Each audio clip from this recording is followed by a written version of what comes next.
Located at the top of Wisconsin, Bayfield County is considered by many of the locals to be the wild side of the Dairy State. This is a place of majestic beauty, with national treasures that include the Apostle Islands, the natural wonders of its sea caves, and rugged sandstone cliffs that frame the clear waters of Lake Superior. This is Bayfield County Wild. Thank you for joining us today. I'm Nancy Christopher, along with my co-host, Mary Motiff, Director of Bayfield County Tourism. Hi, Mary. Hi, Nancy. You know, we've got so much to celebrate today. We sure do. First off, it's our 1-year anniversary of Bayfield County Wild. Can you believe it has been a year? It's kind of flown by. It really has. And secondly, the annual Lighthouse Celebration is underway, and we're going to be talking more about that in our next segment. That is a really cool celebration. And the other thing, it's the 20th anniversary of the Northern Great Lakes Visitor Center. That's been there for 20 years. Tell us a little bit about that organization, or should I say organizations, because there's a lot of partners working together to staff the center, right? That's right. There are 6 partner organizations that work together to make that place flow. And a lot of people don't realize it's open 7 days a week, almost every single day of the year. And those 6 organizations that work together are the U.S. Forest Service, the National Park Service, U.S. Fish and Wildlife Service, the Wisconsin Historical Society, the University of Wisconsin Extension, and the Friends of the Center Alliance, which is a nonprofit organization that is critical to all of those government organizations working together. That's the way that we can get grant monies coming in and divide it up to put towards programming and other things at the center there that are important for attracting visitors to the area. And those are all great organizations that are really looking out for the visitor center. And they do a great job of bringing the history of the Northern Great Lakes region to life. Share with us some of the ways that they do this. Sure. Well, one of the obvious ways that they do it is their exhibits. There are some really great exhibits at the center that interpret some of the things that people will see around the area. Some of that is the history of the commercial fishermen in the area and logging. And so there are some interactive exhibits that really go into detail and do some interviews with some of those local personalities that talk about their story and how, they came to do what they do in the area. And it's just really, really cool to see these folks in their interviews talking about, the history of commercial fishing, right. And Julian Nelson talking about how the lake is the boss. So, that's one way for sure. Another way is that the staff of those agencies actually brings their expertise to the table so that they can talk to you one-on-one about the things that you have questions about and some of the things that you may not know about that they can direct you to. Now, the center also sits on 150 acres. Tell us about some of the ways you can enjoy the property. Sure. Actually, there's these beautiful trails that take you around the property, and some of them are boardwalk trails as well so that they're accessible. And some of them are right around. There's a pond out back. You can actually feed the fish in the pond. There's a little food machine. You can put your quarter in and feed the fish in the pond. But you can take a walk around that and through the forest out in the back. And then also across the county road is another piece of the land that's all connected.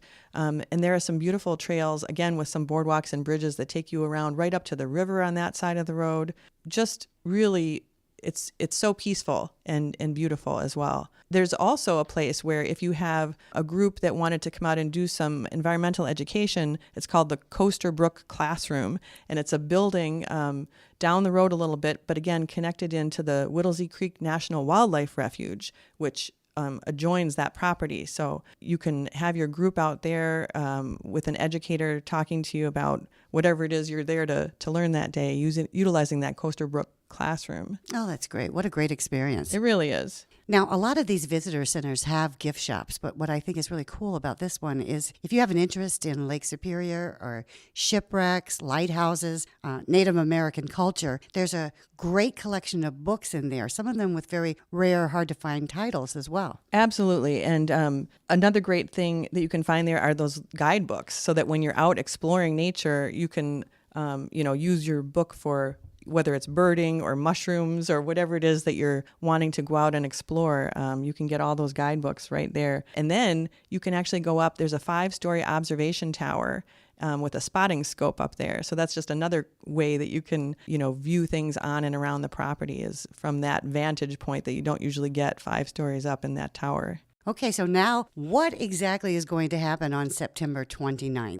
September 29th is the party. We're going to have a big celebration at the Visitor Center for the 20th anniversary. And we really want to remind people that this place is there and how much it has to offer. So we have things going on all day long, starting at 8:30 in the morning, I think, is when you can sign up for the first event that day. We've got the Cable Natural History Museum is coming that day with some critters that they'll be sharing, as well as we have all sorts of authors coming to do book signings. We have the artist who painted the mural. There's a huge mural on the back side of the inside of the building. She'll be coming and talking about that mural and the inspiration behind it and who some of the people are in it, because we do have some local personalities that show up in the mural. We actually just did a $2 million energy renovation in the building, and there's a new exhibit that talks about that whole project and talks about all those cost-saving measures that we'll be gaining from that. So we're doing a ribbon cutting for that exhibit. And then there's junior ranger activities going on. The Park Service is hosting those. We've got Smokey the Bear making appearances throughout the day. So because of all of these, partner organizations that are together there, we're going to have just so many fun things going on all day long. Of course, we're going to have cake. And then in the evening, there's a program called Who Goes Bump in the Night, which is a night walk out on the boardwalks, listening for owls and other night critters. So many things happening. A lot of people don't realize the Historical Society has an archives on the second floor there, and it's for the whole 8 or 9 counties in the northern part of Wisconsin. You can come up and do research in the archives. So they're going to be having an open house that day. And because it's the 20th anniversary, there's always something new that's added. I understand there's a art competition. Can you tell us about that? Yes, we thought it would be really cool to have people share with us their artwork that has been inspired in some way by the Northern Great Lakes Visitor Center and the things that teaches. And so whether it's a drawing, a photograph, pottery, whatever the art is, the artist will submit a photograph of their artwork, and then we have those on display so that you can vote for your favorite piece of artwork that was inspired by the Visitor Center. Where do you submit? So you submit online, and you can find out about that on the events Facebook page is where we have information on the art competition. And the Facebook page, the name of it is what exactly? Is it just Great Lakes? It's 20th anniversary celebration at Northern Great Lakes Visitor Center. You mentioned there's a vote. That's the People's Choice Award. Can you tell us about that? Yes. So as you're there during the day, enjoying yourself, you can pop in and view all of the submissions and then vote for your favorite. At the end of the day, whoever gets the most votes wins the People's Choice Award, which is a cash award. Okay, Mary, so where is the celebration going to be held, and how can people learn more if they want to find out more about it?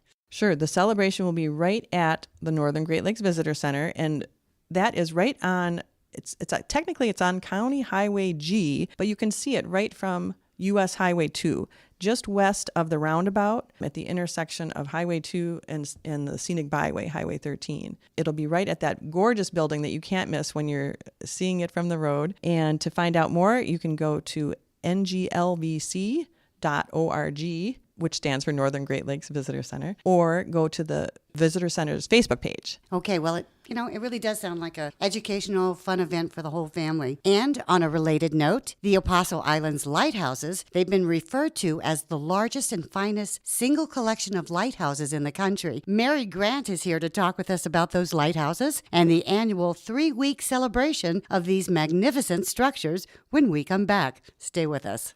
Legendary Waters Resort and Casino brings fun and excitement to Bayfield County's nightlife. On the shores of Lake Superior in Red Cliff, the hotel offers 47 deluxe rooms and premier suites, each with a Lake Superior and Apostle Islands view. The casino has 24/7 entertainment, featuring all of your favorite slot machines and table games. The Entertainment Center hosts events all year long. With a restaurant on site, it's the perfect place to host an event. An RV campground and marina are also on the property. Visit Legendary legendarywaters.com for more details, including special promotions. Looking for a unique adventure? Stay at one of Bayfield County's rustic and cozy yurts, located near the towns of Bayfield and Cable, and enjoy all that nature has to offer. Explore thousands of acres of Bayfield County forest and enjoy endless miles of exceptionally maintained, non-motorized recreational trails. Prepare to relax, unwind, and explore the wonders of the North Woods, and then gather around the fire for a quiet evening with the sounds of the forest and a view of the stars surrounding you. These yurts are very popular, so book early. Reserve one at Airbnb or email yurts at bayfieldcounty.org with questions. Mary and I are back with our guest, another Mary, Mary Grant. She's owner of the Keeper of the Light gift shop and coordinator of the Lighthouse Celebration. Thanks for being with us, Mary. Thank you for giving me this opportunity to be here. Now, you're the owner of the gift shop, but that wasn't always the case. Tell us a little bit about your background. I started working in Bayfield for Dave Struck back in 1994 when he owned Apostle Islands Cruises, and I was originally hired as a deckhand, but that stint lasted about 2 days. I was with Captain Dave Thone, and we were on a cruise to Sand Island, and it was a little choppy that day, and I barely got the boat tied up. And then I was moved to a ticket seller into the office. And then I did start doing some advertising for Dave, and he had an opportunity to open the gift shop right next to the cruise office in 1996, and he promoted me to manage that shop then. Well, congratulations, because you've been doing a great job. Everybody knows you up here, Mary. So, Mary, what's the story behind these lighthouses? Well, we're very fortunate to have such a great collection of lighthouses in the Apostle Islands, and it just happens to be that they are the greatest concentration of lighthouses in any national park. And they're also the greatest concentration of lighthouses in any county in the United States. The fact that you have so many lighthouses, is that because of the dangers of the waters that they had to have more lighthouses here? Or? Absolutely. With the opening of the Soo Locks in the early 1900s, there became a great need for the lighthouses, especially around the waters of the Apostle Islands. So are there any unique features to these lighthouses that you can share? Oh, yes. They're all really different. So when you come to visit them, it's not like you're going on a cruise to see the same thing twice. My particular favorite, the Sand Island Lighthouse, is built of brownstone, and it's just the cutest little lighthouse. Mm-hmm. It was built of brownstone that was quarried right on Sand Island. And when we dock there, there's a 2-mile hike to the lighthouse, and it goes through some old-growth forest that has moss hanging off the trees, and it's just a beautiful hike along the lakeshore. And the lighthouse itself is... I'm going to have to do that one. That's one that I have not been to yet. Yeah. And one of the cruises takes you there, right? It does, and it's an all-day experience because the hike is 4 miles round trip, but we stay there for a good 4 hours, so anybody who is a hiker can do it. Nice. What about some of the others? Raspberry Island is known as the show place of the Apostle Islands, and it's kind of cool. It's a duplex. On one half of the lighthouse, the head keeper lived, and the other half, the assistant keeper was housed. And it has a foghorn signal building and some other outbuildings, and that's actually the easiest one to get to. So the park has that one all fixed up, and it's got furnishings from the early 1900s, and they do a living history exhibit. The park personnel actually dresses up like a lighthouse keeper and gives the tour from that perspective. Oh, that sounds like fun. Tell me about these keepers. Why did you all stop having keepers at the lighthouses? Well, with the invention of all kinds of new technology, I think that boats didn't need to have the lighthouses as a beacon to protect them from the islands and the dangerous parts of the lake. Are there any lighthouse keepers still alive? I am quite certain there are a few still alive, but I don't know where they are or who they are. But in the old days, they used to come to the celebration. Yeah, we used to have a keepers reunion, and we had several. And as the years went on, they dwindled. And so I haven't really kept track of them. You know, it moved from the United States Lighthouse Service to the United States Coast Guard. And so I do know that there are a few Coast Guard keepers around. But that's about it. Yeah. Okay, so Mary, this is kind of a shot in the dark, but are there any legend or lore or haunted stories behind these lighthouses? There are lots of stories. Oh, yay. Can you share a few? One particular ghost story on Raspberry Island, and this is fairly recent, within the last 20 years. The cruise boat was going out to take a group of people to Raspberry Island to tour the lighthouse.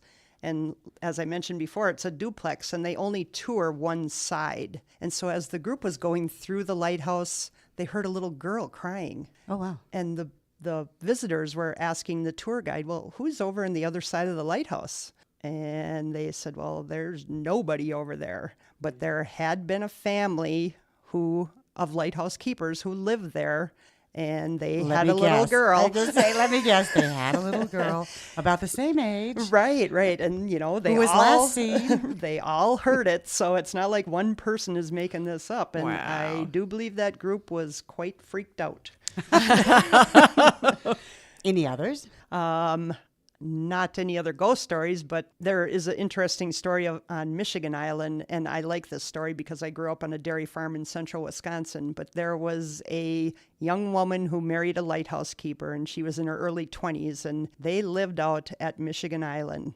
And her husband and the assistant keeper, who was the husband's brother, went out fishing, and they never came back for a few days. Oh. And so this young gal had 3 kids, and they had a cow out there, and the cow needed to be milked. And this gal was a city gal, and she was terrified of the cow. And to me, that's, cows are the most docile creatures on the earth, I think. And Exactly, next to a golden retriever. so the cow needed to be milked. So she ended up cutting a hole in the side of the little lean-to where they kept the cow, and she milked the cow. Through the hole. Through the hole, yes. And she did that for several days. And finally, her husband and the brother returned from their fishing trip, and everything was fine. I have to admit, I kind of feel for that wife there. I'm a city girl at heart. I grew up in a suburb I'd of struggle Chicago. too, right? I would not know how to milk a cow.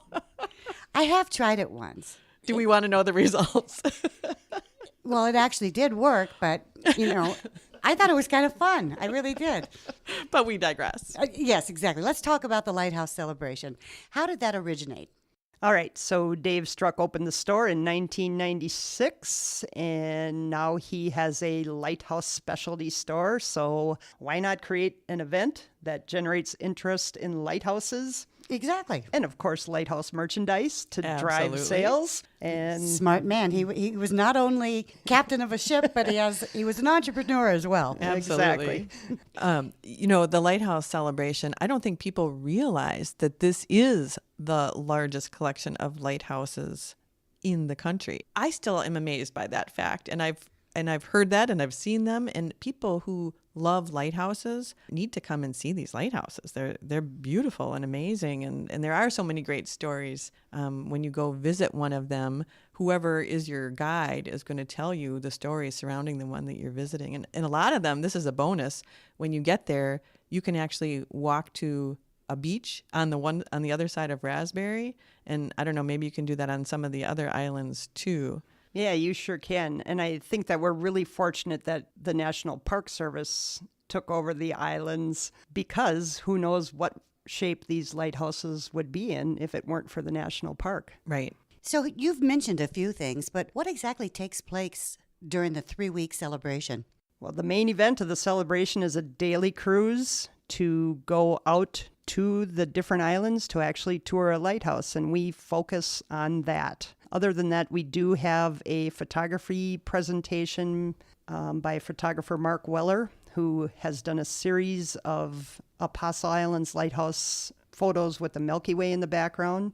And Those are amazing, by the way. they are. And we also have Warren Nelson, who does a concert called Lake Songs and Lighthouses, and he does that over at Washburn at the Harborview Event Center. Wow. And how does your gift shop, the keeper of the, I got to get this right, the keeper of the light gift shop, how does your shop get involved? Well, we just coordinate the cruise schedule with Apostle Islands Cruises, and we are there to help the folks get on their cruises. Answer any questions they have. Answer any questions they have and sell them any lighthouse memorabilia they might like to take home with them. And there is a really great selection, I have to say. I love your shop, and I love spending time there, and you do a great job. Thank you. So, Mary, if people have questions about the event itself, where should they go to find out more? The best source is our website at lighthousecelebration.com. Or you can stop at Keeper of the Light if you're in Bayfield, or give us a call at 715-779-5619. All right, and that celebration is underway now. Thanks so much, Mary, and good luck with everything this year. All right, thank you. We're going to take a quick break, and when we come back, Mary Motiff is going to talk about some of the things to do in Bayfield County this month and give us a preview of what to expect in October. Sounds great. Looking for a comfortable stay at an affordable price? Tri-Lake Timbers in Iron River has a variety of beautiful cabins with access to snowmobile, ATV, and hiking trails galore. In the summer, relax on the swimming beach or rent a pontoon or fishing boat and get out on the water. Tri-Lake Timbers has 103 acres bordering the Chequamegon-Nicolet National Forest with free Wi-Fi at the lodge and a playground for the kids. Make your reservations today at trilaketimbers.com. The Moga Sheen Resort is a traditional Wisconsin resort featuring comfortable cottages and cabins with breathtaking sunsets on Lake Nemacolin and boat rentals right on site. Located among Cable's scenic trails, which are regarded as some of the best in the United States, Moga Sheen's 12 lakeside rentals offer easy access to fishing, boating, kayaking, canoeing, pontooning, and swimming. This four-season family resort is perfect for all ages, from kids and pets to honeymooners, retired couples, and snowmobile groups. The main building is equipped with an indoor heated swimming pool, sauna, and game room, as well as a guest lounge with fireplace. For availability and more information, find them on Facebook or go to www.mogasheen.net.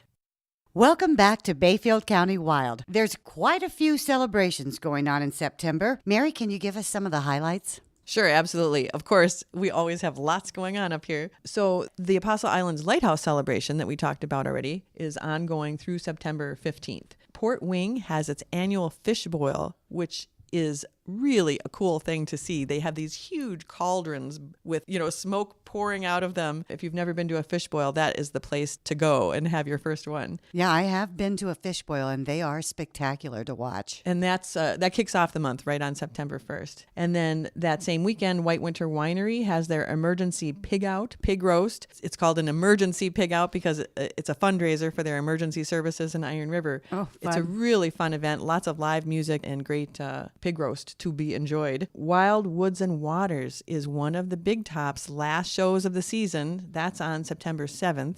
If you haven't been up to one of those Big Top house shows, you've got to go. They're so awesome. Cornucopia has an art crawl on September 8th. There's so many great local artists around, and that's a great way to get around and see a lot of them all in one shot. And it's the annual Red Cliff Cultural Days celebration, September 21st. And again, another great opportunity to come up and get a taste of Native American culture firsthand. They really encourage people to come and ask questions and talk about the things that they have on display. I think they're going to have a mini powwow during that event as well. So just another great opportunity. And then Cable Area's Fall Fest, which is one of their biggest celebrations, happens at the end of the month, September 28th and 29th in downtown Cable. Just a great atmosphere. Perfect way to get revved up for the fall colors. And then another one that ties into the fall colors are the Fall Color Ride bike tours. There are tours that actually you can take around the Washburn area with members of the North Coast Cycling Association. So you have someone guiding you on a bike tour, which is really a nice way to learn about the area and get out and enjoy a bike ride. Wow, there's a lot going on. Anything else we should know about? Well, I did neglect to mention one event here called the Chicken Shittin' Fundraiser for the American Legion Post 516 down at Mary? Chopper's Bar and Grill. Well, Could you spell that for me? Well, it's SHI *****IN. Oh, boy. And do I dare ask what that's about? It says buy a square on our master board, and when one of the chickens does her business on your square, you win cash and other prizes. So if you have never experienced that, it's a great opportunity.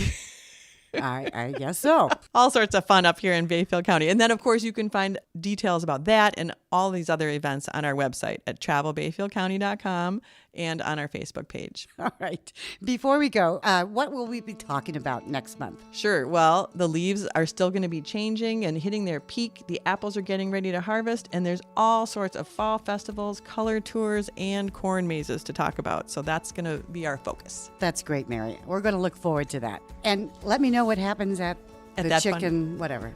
All right. And to everyone listening, if you like what you've heard, we'd love to have you share, review, and subscribe to Bayfield County Wild. If there's anything you'd like to know about today's episode, we'll have all the links and resources available in our show notes. And on behalf of Mary and myself, thank you for listening to Bayfield County Wild. Bye-bye.